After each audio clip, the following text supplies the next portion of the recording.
আগে দেখা যেত পাড়ার মহিলারা একসঙ্গে বসে গল্প করত পুরা দমে। এখন সময় বদলেছে, জায়গা বদলেছে, কিন্তু অভ্যাসটা কিন্তু ঠিকই আছে।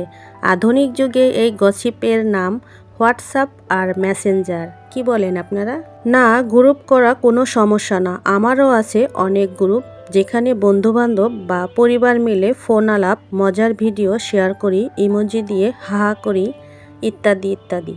কিন্তু সমস্যা শুরু হয় যখন কোনো গ্রুপ শুধু অন্যের ফেসবুক পোস্ট বিশ্লেষণ করতে বসে যায়। ওইটা কি আমাকে ইঙ্গিত করে বলল, তুই কি কিছু বুঝলি?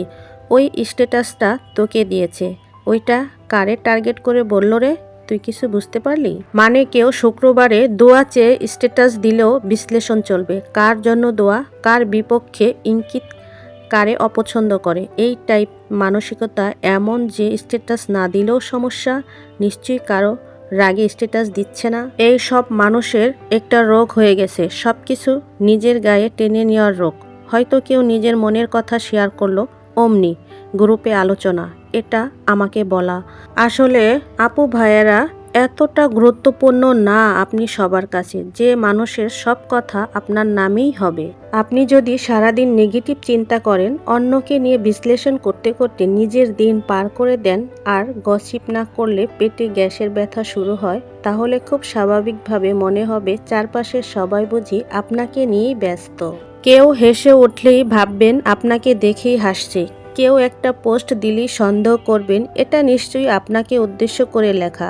এমনকি কেউ চুপচাপ থাকলেও আপনার মন বলবে, এই নিশ্চয়ই আমার পিছনে কিছু চলছে। কিন্তু বাস্তবতা একটু নির্মম।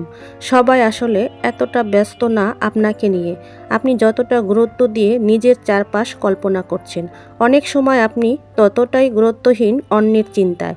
অনেকেই নিজের সমস্যা, নিজের জীবনের টানাপড়েনের এতটাই জর্জরিত যে তারা আপনার দিকে তাকানোর সময়ই পায় না। কিন্তু আপনি যদি নিজের আত্মবিশ্বাসে ঘাটতি রাখেন, নিজের জীবনের নিয়ন্ত্রণ নিজে না নেন, তখন অন্যের প্রতিটা কাজই আপনার প্রতি ইঙ্গিত খুঁজে পাবেন। তাই নিজেকে সময় দিন, স্বাস্থ্যবান ও মানসিকভাবে শান্ত থাকার অভ্যাস করুন, নিজের জীবনের হিরো হয়ে উঠুন। কারণ আপনি নিজেকে যতটা ভালোবাসবেন, বাইরের মানুষের কথাগুলো ততটাই কম গায়ে লাগবে। মনে রাখবেন, কেউ যদি সত্যি আপনাকে নিয়ে কিছু বলে, তাও আপনি যদি নিজের ভ্যালু জানেন, তখন সেটা আর আপনাকে ছোট করতে পারবে না। নিজের জীবনের ফোকাস দিন। ফেসবুক গ্রুপ থাকুক আনন্দে, শেয়ার হোক ফানে, কারো ফেসবুক পোস্ট নিয়ে এসব করা কিন্তু গীবত। এনারা আবার প্রচুর হাদিস বলেন।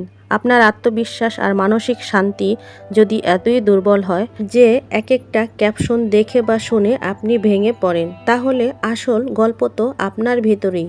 ভিডিওটি কেমন হয়েছে অবশ্যই কমেন্টে জানাবেন। ভালো লাগলে লাইক, কমেন্ট, শেয়ার দিয়ে পাশে থাকবেন। সবাই ভালো থাকবেন। আল্লাহ হাফেজ।